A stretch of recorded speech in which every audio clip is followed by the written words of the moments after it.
जय हिंद साहब, स्वागत करते हैं आप सबका आज की कक्षा में। आप सब अपने घरों पर सुरक्षित, प्रसन्नचित्त, आनंदित, अध्ययनरत होंगे, ऐसी हम मंगल कामना करते हैं। सर्वे भवन्तु सुखिनः, सर्वे सन्तु निरामया, सर्वे भद्राणि पश्यन्तु मा कश्चित् दुःख भाग् भवेत्।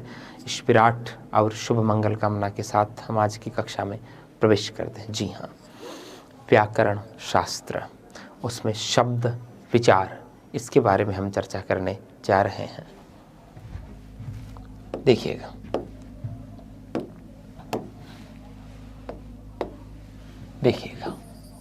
शब्द विचार, शब्द विचार, और समझिएगा शब्द किसे कहते हैं। शब्द किसे कहते हैं? देखो, वर्णों का जो सार्थक समूह होता है उसे शब्द कहते हैं। वर्णों के सार्थक समूह को शब्द कहते हैं। मान लीजिए वर्णों का समूह तो ये भी हो गया क अ ट, लेकिन क्या ये शब्द है? नहीं, क्योंकि इसका कोई अर्थ नहीं निकल पा रहा। तो वर्णों के सार्थक समूह को क्या कहते हैं? शब्द कहते हैं। तो भाषा की लघुतम सार्थक इकाई कौन है?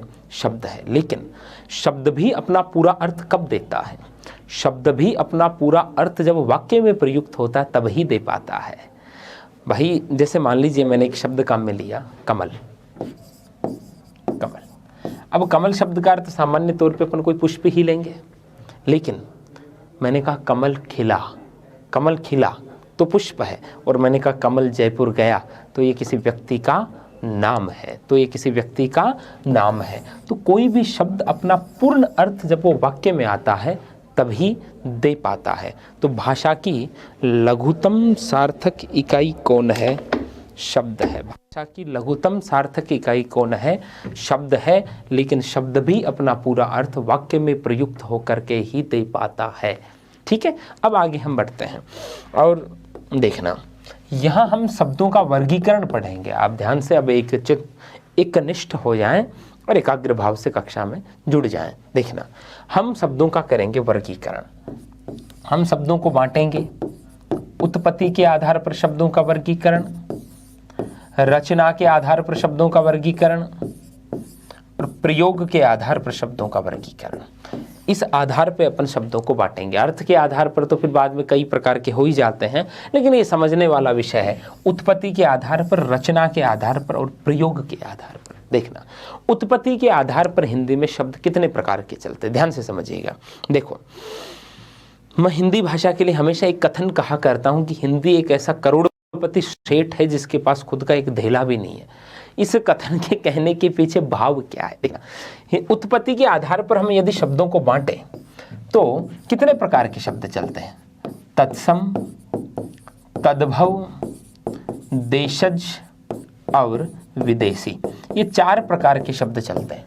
तत्सम, तद्भव, देशज और विदेशी मुख्यतः 4 ही प्रकार के चलते हैं। एक 5वें प्रकार की हम चर्चा कई बार और कर लेते हैं, संकर शब्द, लेकिन मुख्यतः ये 4 ही भेद होते हैं, तत्सम, तद्भव, देशज, विदेशी। देखना, अब हिंदी में ये शब्द जो चल रहे हैं, ये 4 प्रकार के शब्द चल रहे हैं। देखना ध्यान से। अब ये तत्सम कहाँ से आए भैया? अब इनको तो मस्तिष्क में बैठा लो वैसे ही। तत्सम कहाँ से आए? संस्कृत से आए, और शॉर्ट नोट्स भी चाहें तो साथ साथ बना ले। तत्सम कहाँ से आए? संस्कृत से आए।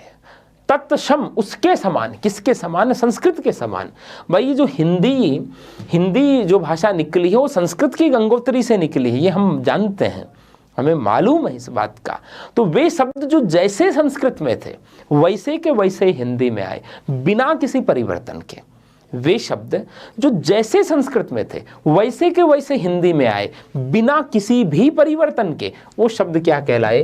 तत्सम शब्द कहलाए। क्या कहलाए? तत्सम शब्द कहलाए। भाई, जैसा संस्कृत में चलते थे बिना परिवर्तन की हिंदी में जिनको हमने शामिल कर लिया वो तत्सम कहलाए। मस्तिष्क में समझ लीजिए भाई, जैसे मान लीजिए ये शब्द है आम्र, हरिद्रा, उष्ट्र, दुग्ध, घृत, मक्षिका, बहुत से शब्द ऐसे हो सकते हैं। अग्नि, जो जैसे संस्कृत में थे वैसे के वैसे हिंदी में आ गए, जैसे संस्कृत में थे वैसे के वैसे हिंदी में आ गए। ठीक है भाई, जैसे कोई कहीं, हाँ भाई, दुग्ध का एक गिलास लाओ। अब दुग्ध तो संस्कृत का शब्द है, प्रयोग हम हिंदी में ले रहे हैं, बिना परिवर्तन के ले रहे हैं, तो वो शब्द क्या कहलाएंगे? तत्सम शब्द। और ऐसे बहुत से शब्द हिंदी में चलते हैं। कहाँ के हैं ये? संस्कृत के हैं। चल कहाँ रहे हैं? हिंदी में चल रहे हैं। अगली बात करते हैं। अगले कौन है भैया? तद्भव। अगले कौन है? तद्भव। तत्भव उससे उत्पन्न हुए। जो उससे उत्पन्न हुए, किससे उत्पन्न हुए? संस्कृत से उत्पन्न हुए। जो उत्पन्न तो संस्कृत के से हुए हैं, वो संस्कृत भाषा के ही शब्द हैं, लेकिन समय के साथ बोलते बोलते बोलते उनके स्वरूप में बदलाव आ गया। कैसे?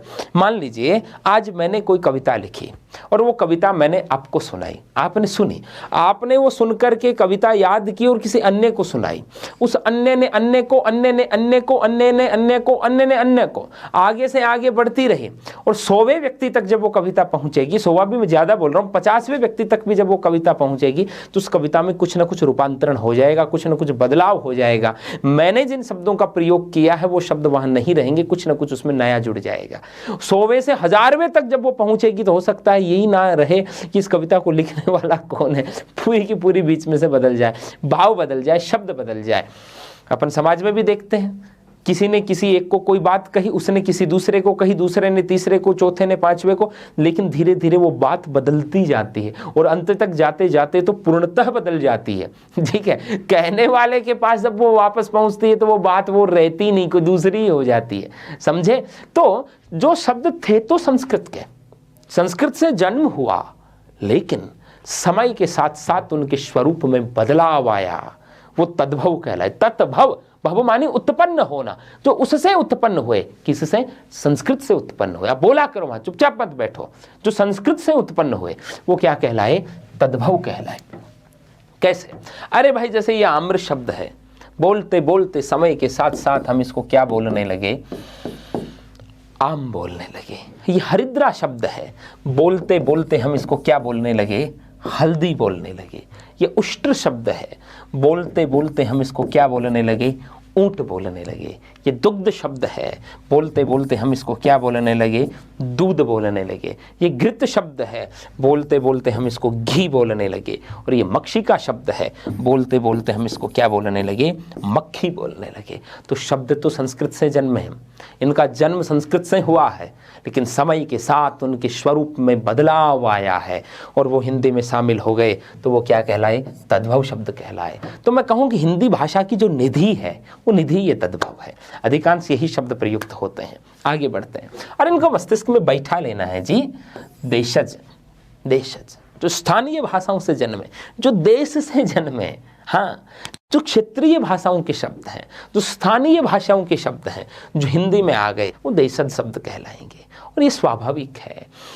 मैं कितनी ही हिंदी क्यों ना बोल रहा हूँ, आप कितनी ही हिंदी क्यों ना बोलते हो, लेकिन हमारी जो मायड़ भाषा है, हमारी जो स्थानीय भाषाएं हैं, हमारी जो क्षेत्रीय भाषाएं हैं, वो गाहे बगाहे जाने अनजाने उनके बहुत से शब्द हम हिंदी में प्रयोग में लेते हैं और वो आएंगे ही आएंगे।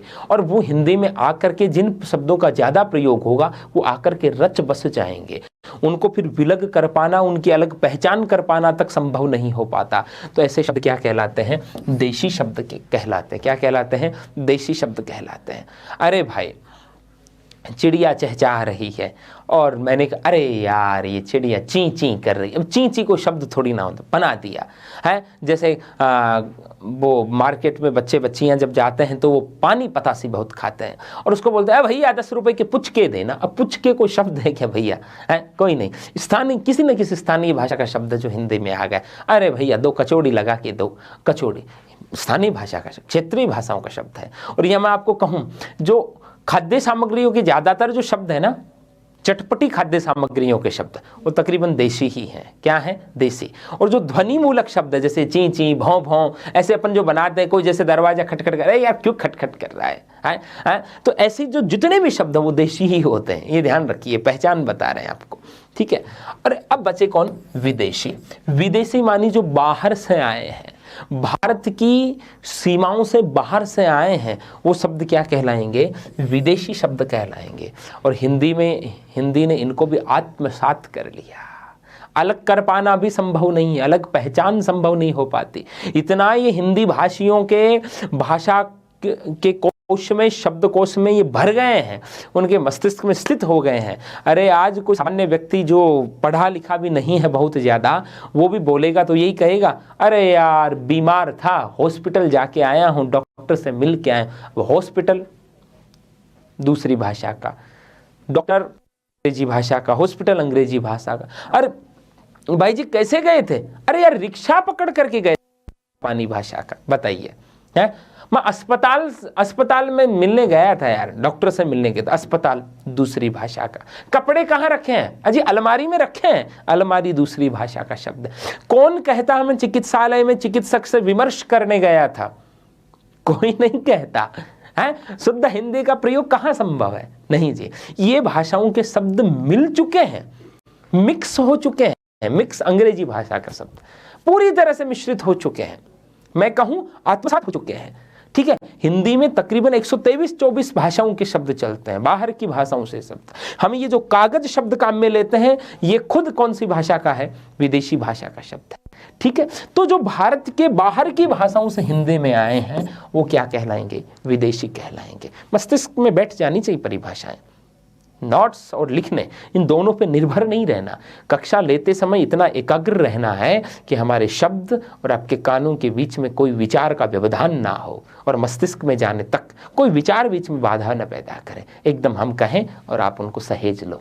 ठीक है, मस्तिष्क में बचे कौन? संकर। तो एक बार मूलतः तो चार ही होते हैं संस्कृत के। ये संस्कृत के स्वरूप बदल गया, ये स्थानीय भाषाओं के, और ये बाहर की भाषाओं से। अब मैं पूछूं हिंदी का क्या? हिंदी का तो कुछ नहीं, ये तो सब कहाँ के हैं? दूसरी भाषाओं के हैं। लेकिन हिंदी की ताकत यही है कि ये सब हिंदी के हैं। हिंदी उस महासागर की तरह है जिसमें नदियाँ आई और उसमें रच बस गई। इसलिए हम कहते हैं हिंदी एक ऐसा करोड़पति सेठ है जिसके पास खुद का थैला भी नहीं, सब बाहर से। कहीं की ईंट कहीं का रोड़ा, भानुमति ने कुनबा जोड़ा। समझे?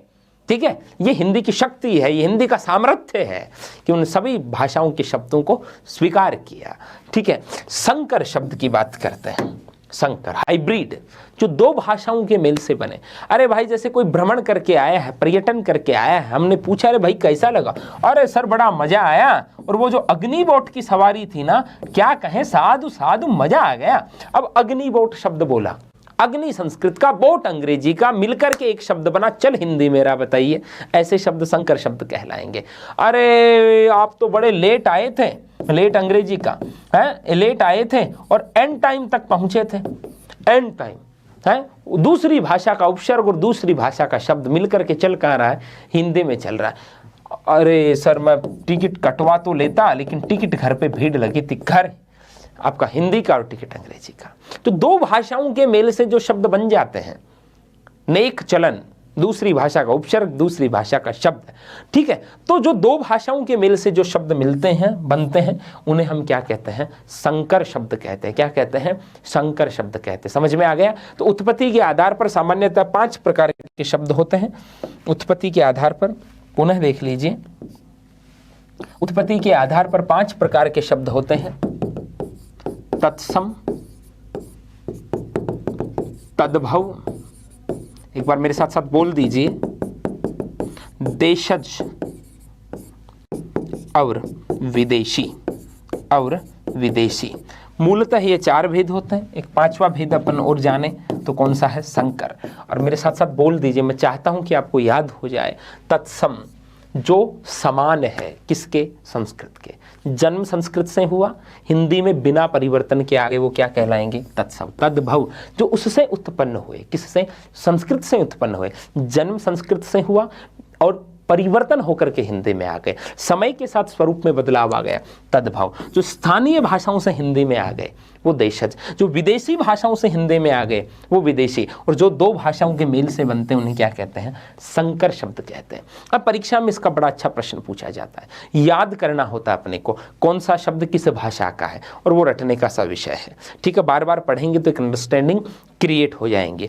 तत्सम तद्भव का प्रश्न भी परीक्षा में जब आता है तो बड़ा अच्छा प्रश्न होता है कई बार, और हमें इसकी पहचान करनी होती है। मोटे तौर पे कुछ पहचान आपको स्मरण करने के लिए हम जरूर बता सकते हैं। क्या क्या? देखिएगा, आपके तकरीबन 80% शब्दों को कवर अप कर जाएगी ये पहचान। देखना आप क्या कि रेफ वर्ग वाले शब्द प्राय तत्सम होते हैं। प्राय कह रहा हूं, रेफ वर्ग वाले मतलब जो रे की मात्राओं वाले शब्द हैं वो तत्सम होते हैं। जैसे इस प्रकार के शब्द जो है ना, करकट, मरकट, चर्म है, रे की मात्राएं आ रही है ना, क्रम, इस प्रकार के शब्द, उष्ट्र, ठीक है, ये क्या होते हैं? तत्सम होते हैं। क्या होते हैं? तत्सम होते हैं। ये एक बड़ी अच्छी पहचान है, ध्यान रखना है कि रेफ वर्ग वाले शब्द प्राय तत्सम होते हैं। दूसरी बात मैं कहूं, संयुक्ताक्षर वाले शब्द प्राय तत्सम होते हैं। संयुक्ताक्षर वाले क्षय, त्रय, जय, श्रेय, ये शब्द प्राय क्या होते हैं? तत्सम होते हैं। क्या होते हैं? तत्सम होते हैं। और इसमें भी, इन संयुक्ताक्षरों में भी दो संयुक्ताक्षरों के लिए मैं विशेष कह सकता हूं। ये कौन कौन से? क्षय और जय, इनके लिए तो मैं प्राय कह रहा हूं, लेकिन क्षय और जय के लिए मैं कह सकता हूं यदि ये किसी शब्द में आते हैं तो सदैव तत्सम होंगे। बाकी के लिए तो प्राय शब्द कह रहा हूं, ये कोई नियम नहीं है, एक अवलोकन, हजारों शब्दों के देखने के बाद एक दृष्टि विकसित हुई जिसको मैं आपको बता रहा हूं, ठीक है। लेकिन क्षय और जय जिसमें आ गए वो तो सदाई क्या होता है? तत्सम ही होता है। ये बड़ी अच्छी पहचान। रेफ वर्ग वाले तत्सम होते हैं। एक और बता दूं आपको, री, अण और शय, री, अण और मूर्धन्य शय, यदि किसी शब्द में पृथक रूप से आ रहे हैं, री, अण और मूर्धन्य शय यदि किसी शब्द में पृथक रूप से आ रहे तो वो शब्द तत्सम होगा। तो वो क्या होगा? तत्सम होगा। जैसे मान लीजिए मैंने लिखा ऋषि, पुराण, गण, रामायण, पुण्य है। अण और मूर्धन्य शय और री यदि किसी शब्द में पृथक रूप से आ रहे हैं तो सदा तत्सम होगा, वो तत्सम ही होगा। ये आप ध्यान रख सकते हैं, ठीक है। और कुछ बताएं? और हम आपको बताएं, अंग और ये कै वर्ग का अंतिम वर्ण और ये च वर्ग का अंतिम वर्ण, यदि ये भी किसी शब्द में पृथक रूप से आते हैं तो वो भी सदा तत्सम होगा। ये इतनी पहचान आपकी बड़ी काम आएगी, ठीक है। दूसरी बात, पंचम वर्ण यदि संयुक्त, पंचम वर्ण, भाई अनुस्वार का हम हमेशा क्या बनाते हैं? पंचम वर्ण बनाते हैं। तो अनुस्वार पंचम वर्ण की तरह लिखा हुआ हो तो वहां तत्सम ही होता है प्राय, ठीक है। ये ध्यान रखना। हिंदी में तो अपन उसको अनुस्वार भी लिख सकते हैं, खैर, लेकिन इसको मैं स्पष्ट तौर पे नहीं कह रहा, बाकी ये चीजें मैं स्पष्ट तौर पे कह रहा हूं, आपको बड़े काम आएगी। रेफ वर्ग वाले, रे की मात्राओं वाले शब्द तत्सम होते हैं, संयुक्ताक्षर वाले शब्द प्राय तत्सम होते हैं। उनमें भी मैं ये कह रहा हूं क्षय और जय वाले शब्द सदा तत्सम होते हैं। री, अण और मूर्धन्य शय से युक्त शब्द क्या होते हैं? सदा तत्सम होते हैं, ठीक है। ये क्या होते हैं? सदा तत्सम होते हैं, ध्यान देना। और तद्भव के लिए मैं कुछ बात कहूं आपको, तद्भव के लिए भी मैं कुछ बात कहूं। जैसे आपका ये जो ड़ और ढ़ है, जिन्हें हम उत्क्षिप्त वर्ण कहते हैं, क्या कहते हैं? उत्क्षिप्त वर्ण कहते हैं, ताड़न जात वर्ण कहते हैं, द्विस्पृष्ट वर्ण कहते हैं, ये हमेशा तद्भव शब्दों में आएंगे। यदि ये किसी शब्द में आते हैं तो वो तत्सम के कभी भी नहीं हो सकता, क्योंकि मूल हिंदी वर्णमाला में तो ये थे ही नहीं, ये तो बाहर से अडॉप्ट किए हमने, ठीक है। अब देखना, ड़ और ढ़ जो हैं यदि आते हैं तो वो तद्भव होता है। दूसरी बात यहाँ आपको मैं और कहूँ, आपका चंद्रबिंदु यदि किसी शब्द में लग जाता है, चंद्रबिंदु लग जाता है, तो वो भी क्या होता है? तद्भव ही होता है। यदि चंद्रबिंदु किसी शब्द में प्रयुक्त होता है तो वो भी क्या होता है? तद्भव ही होता है। यहां तक हमने क्लियर किया, देखना। और जैसे मैं कह रहा था कि जो चटपटी खाद्य सामग्री है, चटपटी खाद्य सामग्री, वो देशज शब्दों की श्रेणी में आती है। जो ध्वनि मूलक शब्द हैं, ची ची, भौ भौ ध्वनि से बनने वाले, वो भी देशी होते हैं। तो हिंदी में कई प्रकार के विदेशी भाषाओं के शब्द, कई प्रकार के देशी शब्द चलते हैं। अब इनसे जुड़े हुए कई अच्छे प्रश्न पूछे जाते हैं। 4 शब्द दे दिए, निम्न में से तद्भव है, 3 तत्सम दे दिए, 1 तद्भव दे दिया, 3 विदेशी दे दिए, 1 देशी दे दिया, निम्न में से देशी शब्द है। तो ये हमें ये याद रखना करना होता है, इसका अभ्यास और विषय वस्तु का ध्यान रखना होगा। लेकिन कंसेप्ट की बात हुई जहाँ तक, और आपकी हेल्प की बात हुई, वो हमने यहाँ कर दी कि जो शब्द संस्कृत से आए वो तत्सम, जो शब्द संस्कृत से आए वो क्या होंगे? तत्सम होंगे। और जो शब्द आए तो संस्कृत से लेकिन उनके स्वरूप में बदलाव हो गया, वो क्या होंगे? तद्भव होंगे। वो क्या होंगे? तद्भव होंगे। और जो स्थानीय भाषाओं से हिंदी में आ गए वो क्या होंगे? देशी होंगे। जो भारत के बाहर की भाषाओं से आ गए वो क्या होंगे? विदेशी होंगे। तो रेफ वर्ग वाले तत्सम, क्षय और जय वाले तत्सम, संयुक्ताक्षर वाले प्राय तत्सम, ठीक है, री अण और मूर्धन्य से लिखा हुआ आ जाए तो तत्सम, अंग और या आ जाए तो तत्सम, चंद्रबिंदु आ जाए तो तद्भव, ऋढ़ आ जाए तो तद्भव, चटपटी खाद्य सामग्री देशी, ध्वनि मूलक शब्द देशी, और बाकी हमें ध्यान रखना होगा। और मैंने ये जो ट्रिक्स बताई हैं ये तकरीबन आपके 80% तत्सम तद्भव शब्दों को कवर अप कर लेगी। आप क्रम से कोई भी सामग्री लेकर के जब बैठेंगे, शुरुआत वाले 10 शब्दों में भी ये नियम लगा करके देखेंगे तो आपको बोध होगा कि 80% शब्द इसके भीतर आ रहे हैं। लेकिन एग्जामिनर प्रश्न बाकी 20% में से दे सकता है, इसलिए हमें पढ़ना होगा और अभ्यास करना ही होगा। ठीक है, अब यहाँ हम देखते हैं आगे, और आगे हम शब्दों की देख रहे हैं रचना, कि शब्द बने कैसे, शब्दों का जन्म कैसे हो। उत्पत्ति तो हमने देख ली, शब्द के निर्माण की जो प्रक्रिया है, रचना जो है, फॉर्मेशन है, वो हम देख रहे हैं। और फॉर्मेशन के आधार पर, रचना के आधार पर हम शब्दों को 3 श्रेणियों में बांटते हैं। एक तो रूढ़ शब्द होते हैं, एक यौगिक शब्द होते हैं, और एक योग रूढ़ शब्द होते हैं। तो रूढ़ एक यौगिक और एक योग रूढ़। रूढ़ शब्द बना है रूढ़ी से, रूढ़ी मानी परंपरा। अब मैं इसको आपको सीधा तौर पे समझा देता हूं। जो शब्द परंपरा में चले आ रहे हैं, हमेशा से चले आ रहे हैं, किसी एक अर्थ में प्रचलित भी हैं, लेकिन वो कैसे बने हमें नहीं पता, वो कब से चल रहे हैं हमें नहीं पता। यदि हम उनको टुकड़े करके उनका अर्थ निकालना चाहें तो हमें नहीं पता, तो वो शब्द क्या होंगे, रूढ़ शब्द। अरे भाई, जैसे मेरे पास ये बोतल पड़ी है और इस बोतल में पानी है, जल है। अब इस जल को जल क्यों कहते, दूध क्यों नहीं कहते? एकदम मैं एक बड़ा रोचक सा प्रश्न और बावला सा प्रश्न कर रहा हूं आपको। इस दूध को दूध क्यों कहते हैं, जल क्यों नहीं कहते? कोई पूछे तो हम बता पाएंगे? नहीं बता पाएंगे। भाई हमने सुना है बचपन से इसको जल ही कहते हैं, और जो गाय भैंस बकरी जो देती हैं उसको हम दूध कहते हैं। अपन सुना है और अपन बोल रहे हैं, लेकिन अपन उसका टुकड़ा करके देखिए, जय और लय को अलग अलग करके उसका अर्थ निकालने की चेष्टा करें तो क्या हम निकाल पाएंगे? नहीं निकाल पाएंगे, कोई अर्थ नहीं निकलेगा। अरे विद्यालय शब्द का तो हम टुकड़ा करके अर्थ निकाल सकते हैं कि विद्या और एक आलय है। ठीक है, आलय मानी घर होता है, विद्या जो हम ग्रहण करते हैं, और यहाँ विद्या ग्रहण की जाती है इसलिए इसको विद्यालय कहते हैं। वहां हम अर्थ तक जा सकते हैं, लेकिन जल का टुकड़ा करें जय और लय, कोई अर्थ निकलेगा? कोई अर्थ नहीं निकलेगा। ठीक है, तो ऐसे तमाम शब्द जिनके टुकड़े करने पर उनका कोई अर्थ नहीं निकलता, और वो किसी एक अर्थ में रूढ़ हैं, चलते आ रहे हैं, और हम उनका प्रयोग भी ले रहे हैं। ठीक है, और वो हमेशा क्या कहलाते हैं, रूढ़ शब्द कहलाते हैं। और बहुत से शब्द रूढ़ ही होते हैं जो हम हमेशा से काम में ले रहे हैं। ठीक है, अब देखना, एक होता है यौगिक। योग मानी जुड़ना, जो 2 शब्दों के योग से जुड़ करके बनते हैं वो यौगिक कहलाते हैं। तो 2 शब्दों के योग से जुड़ करके बने हैं तो स्वाभाविक तौर पे अपन अर्थ भी निकाल पाएंगे। प्रैक्टिकल सी बात है भाई, 2 शब्दों के जोड़ से जो नया शब्द बना, ठीक है, तो उन दोनों शब्दों को अलग अलग करके उस शब्द के अर्थ तक पहुंचा जा सकता है। जैसे अभी मैंने कहा विद्यालय, विद्या और आलय अलग अलग करके अर्थ निकाल सकते हैं। देवालय, देव और आलय अलग अलग करके अर्थ निकाल सकते हैं ना। तो ऐसे तमाम शब्द, बोलो, ऐसे तमाम शब्द जो 2 शब्दों के योग से बने हैं और उनको अलग अलग करके उनके अर्थ तक भी पहुंचा जा सकता है, वो यौगिक शब्द कहलाते हैं। तीसरा, योग रूढ़ शब्द। योग मानी जोड़, रूढ़ वही परंपरा वाली बात। जो शब्द बने तो योग से हैं, जो शब्द बने तो 2 शब्दों के योग से हैं, लेकिन अर्थ किसी रूढ़ी या परंपरा से निकल रहा है, वो क्या कहलाएंगे, योग रूढ़ कहलाएंगे। क्या कहलाएंगे, योग रूढ़ कहलाएंगे। जो बने तो योग से है लेकिन अर्थ परंपरा से निकला है, वो योग रूढ़ कहलाएंगे। कैसे, समझना। मैं एक शब्द देता हूं आपको, गिरिधर।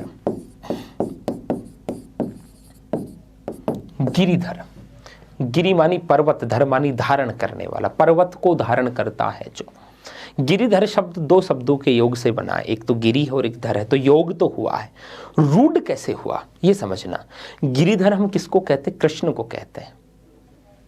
गिरिधर हम किसको कहते हैं, कृष्ण को कहते हैं। तो हम गिरिधर शब्द का शाब्दिक अर्थ ले रहे हैं या रूढ़ अर्थ ले रहे हैं? रूढ़ अर्थ ले रहे हैं, मानी परंपरागत प्रचलित अर्थ ले रहे हैं। यदि हम शाब्दिक अर्थ लेते तो गिरिधर रावण भी होता, गिरिधर विष्णु भी होते, गिरिधर हनुमान भी होते। अरे भाई, गिरिधर शब्द का शाब्दिक अर्थ है पर्वत को उठाने वाला, पर्वत को धारण करने वाला।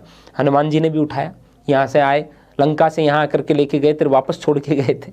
हैं, भगवान विष्णु ने कुर्मावतार में उठाया, रावण ने कैलाश उठाया, भगवान कृष्ण ने आपका गोवर्धन उठाया। ठीक है, लेकिन गिरिधर हम कहते किसको हैं, केवल कृष्ण को कहते हैं।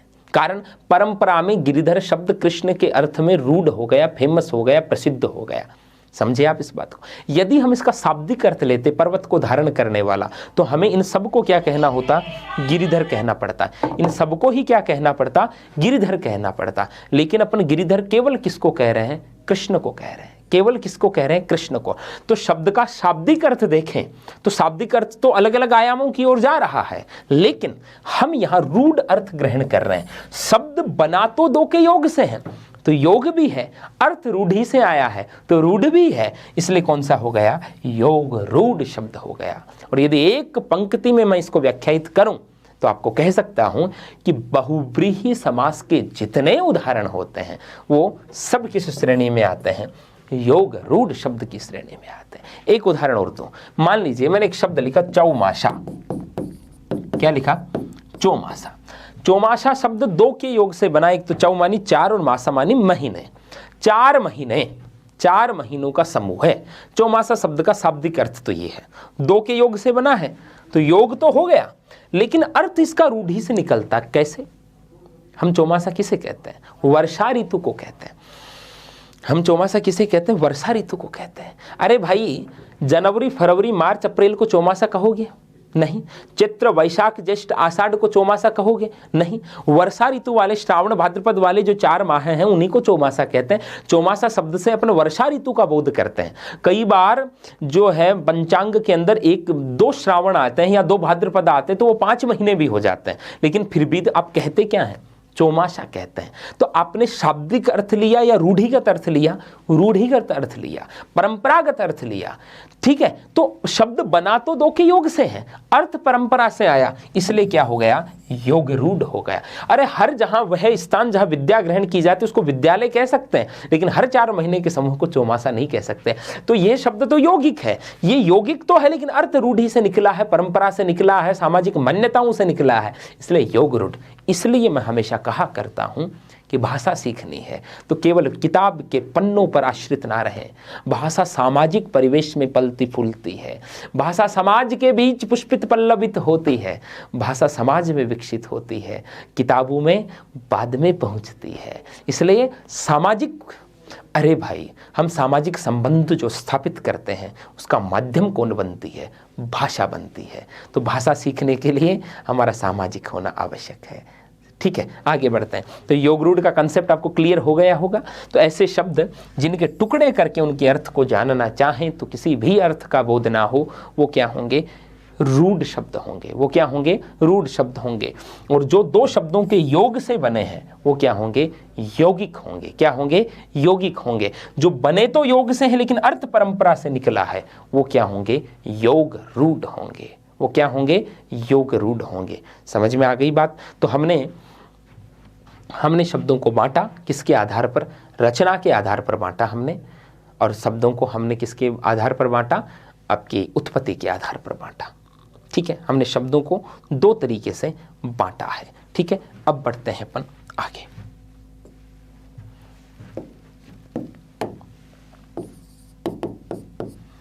अब बढ़ते हैं अपन आगे। प्रयोग के आधार पर, किसके आधार पर बांट रहे हैं? प्रयोग के आधार पर या रूप परिवर्तन के आधार पर। रूप परिवर्तन के आधार पर, प्रयोग के आधार पर या रूप परिवर्तन के आधार पर हम शब्दों का वर्गीकरण करने जा रहे हैं। देखना, रूप परिवर्तन के आधार पर शब्द 2 प्रकार के होते हैं। एक तो विकारी शब्द होते हैं, दूसरे अविकारी शब्द होते हैं। ध्यान से समझिएगा, और ये बड़ा लंबा ये चैप्टर चलने वाला है। एक तो विकारी होते हैं और एक अविकारी होते हैं। विकार शब्द का अर्थ होता है परिवर्तन। ऐसे शब्द जिनके रूप में प्रयोग करते समय बदलाव आए, वह प्रयोग के आधार पर। तो ऐसे शब्द जिनके रूप में बदलाव आता है वो क्या कहलाते हैं? विकारी कहलाते हैं। और ऐसे शब्द जिनके रूप में कोई बदलाव नहीं आता वो क्या कहलाते हैं? अविकारी कहलाते हैं। क्या कहलाते हैं? अविकारी कहलाते हैं। अब मन में एक प्रश्न जन्म लेता है कि आखिर ये विकार आता क्यों है?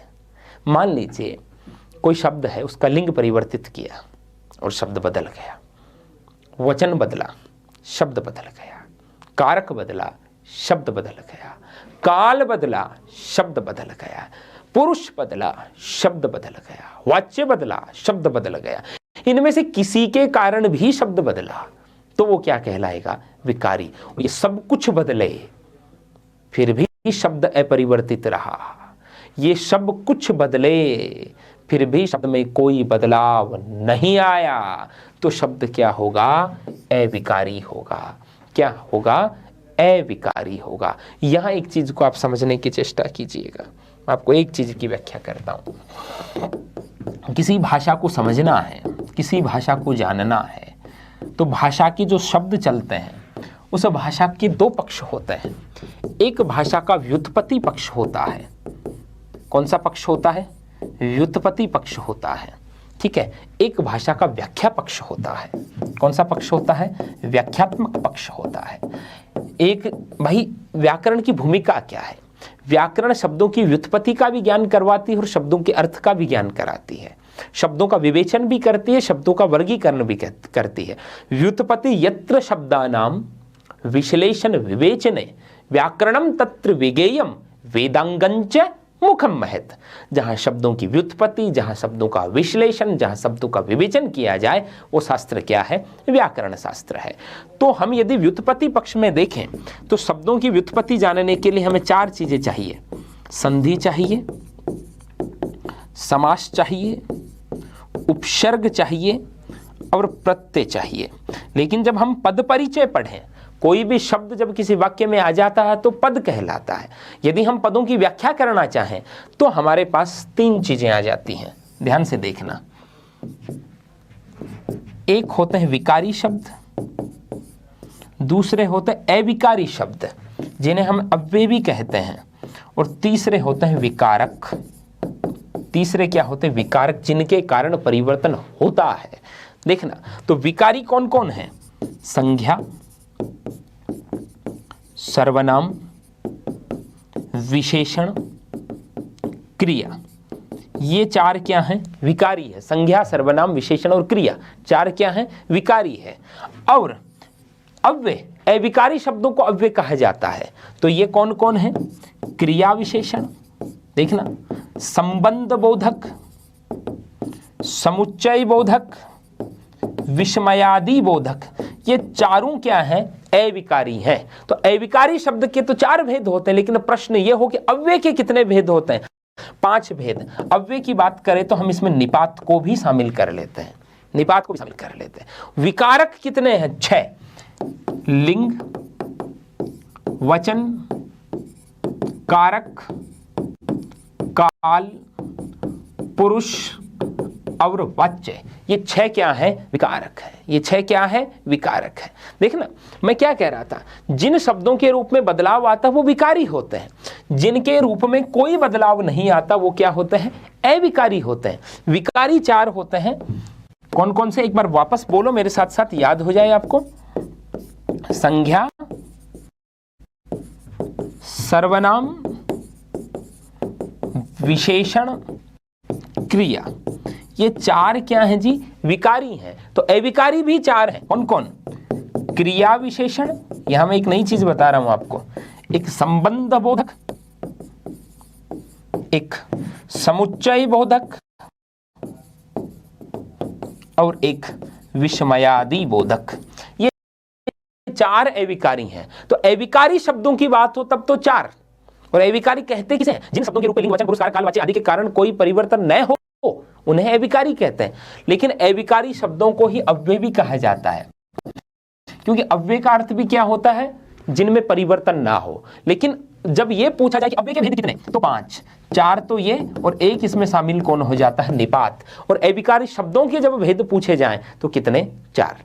कितने? 4। ये ध्यान देना। अव्यय मानी जिनका रूप ना बदले तो निपात भी शामिल हो जाएंगे। निपात कौन? ये होते ना तो, ही, भी, जो हम वाक्य में प्रयोग करते हैं उनको निपात कहते हैं, जो बलाघात के काम आते हैं वाक्य में जब प्रयोग होते हैं तो उनका रूप भी कोई नहीं बदलता, तो और ही और भी का क्या रूप बदलेगा, तो निपात। तो अविकारी शब्द के भेद पूछे तो कितने, 4, अव्यय के पूछे तो 5। ठीक है, तो मैं बात कर रहा था रूप परिवर्तन के आधार पर शब्दों के वर्गीकरण की, और ये समझाने से पहले मैंने आपके सामने एक डायग्राम सा बनाया जिसमें मैंने आपको ये बताया कि भाषा को जानने के लिए 2 पक्ष हैं। एक तो भाषा के शब्दों की व्युत्पत्ति जाननी होगी, एक भाषा के शब्दों की व्याख्या जाननी होगी, और यही पूरी व्याकरण है, समझना।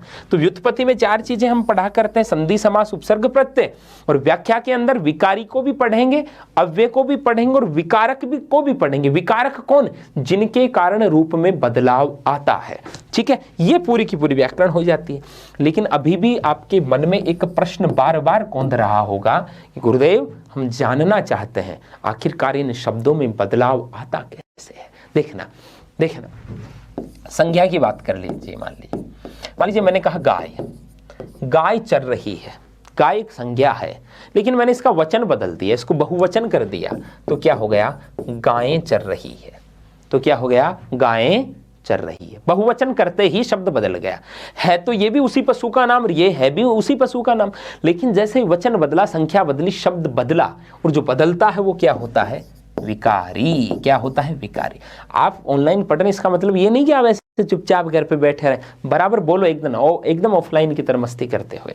ठीक है, यदि सर्वनाम की बात करी, जैसे मैंने कहा वह चल रही है, गाय की जगह ही मैंने ये प्रयोग में लिया, भाई संज्ञा के स्थान पर जो शब्द आए वो क्या होते हैं, सर्वनाम होते हैं।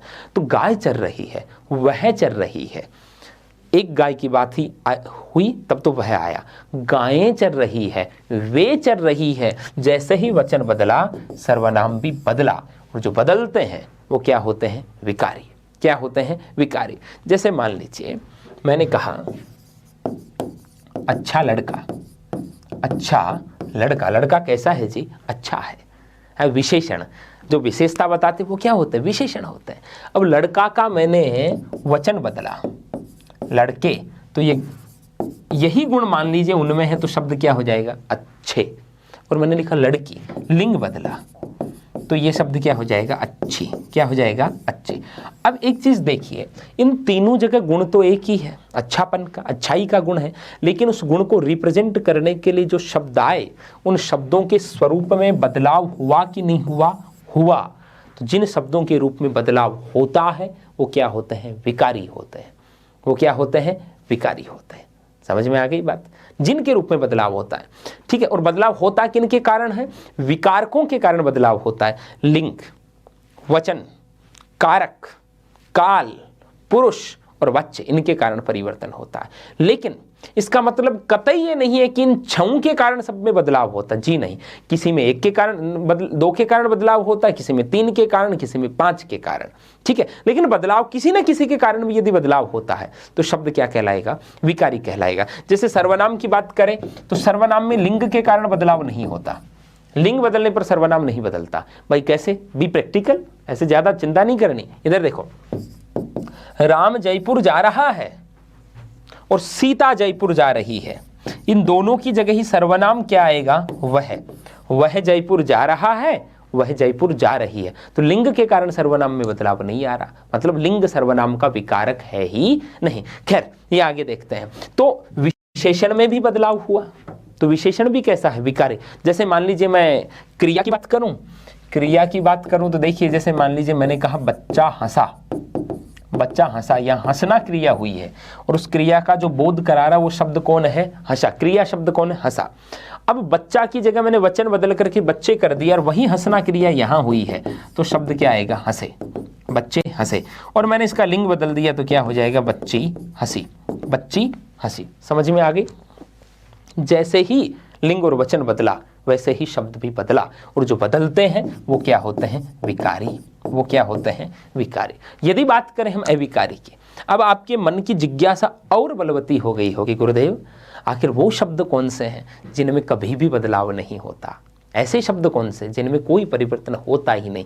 एक उदाहरण ले लेता हूं, मान लीजिए मैं क्रिया विशेषण का उदाहरण ले लेता हूं। जैसे मैंने कहा राम, राम धीरे धीरे, राम धीरे धीरे जा रहा है, राम धीरे धीरे जा रहा है। जो क्रिया की विशेषता प्रकट करते हैं उनको क्रिया विशेषण कहते हैं।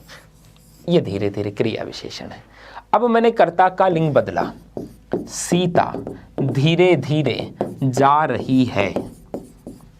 धीरे धीरे में इफेक्ट आया नहीं। मैंने वचन बदला, वे सब धीरे धीरे जा रही हैं।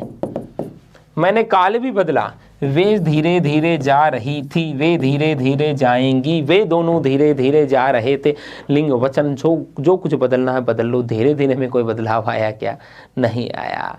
तो ऐसे शब्द जिनमें कोई बदलाव नहीं आता वो क्या कहलाते हैं? अविकारी शब्द कहलाते हैं। क्या कहलाते हैं? अविकारी शब्द कहलाते हैं। इतनी बात क्लियर हुई, समझ में आ गया कंप्लीटली, कोई बाधा? ठीक है। तो अभी हमने इसमें ये देखा कि रूप परिवर्तन के आधार पर शब्द के दो भेद होते हैं, एक तो विकारी होते हैं और एक अविकारी होते हैं।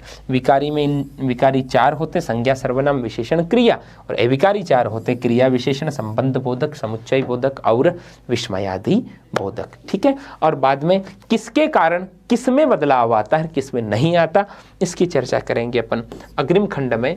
ठीक है। ये चीज़ें मैं मानता हूँ कि बिना कोई नोट्स पढ़े, बिना कोई नोट्स लिखे आपके मस्तिष्क में स्थित हो गई होगी, ऐसी मैं आशा करता हूँ। और कक्षा में थोड़ा सा ऐसे एक्टिव रहना चाहिए, बोलते भी रहना चाहिए। कुछ विशिष्ट चीज़ हो उसको हल्का सा ऐसे नोट डाउन भी, ठीक है, कक्षा के सारभूत रूप में हमें करते रहना चाहिए, उससे कोई नुकसान नहीं होता है। खैर, आप सब हंसते रहें, मुस्कुराते रहें, खिलखिलाते रहें। जय हिंद।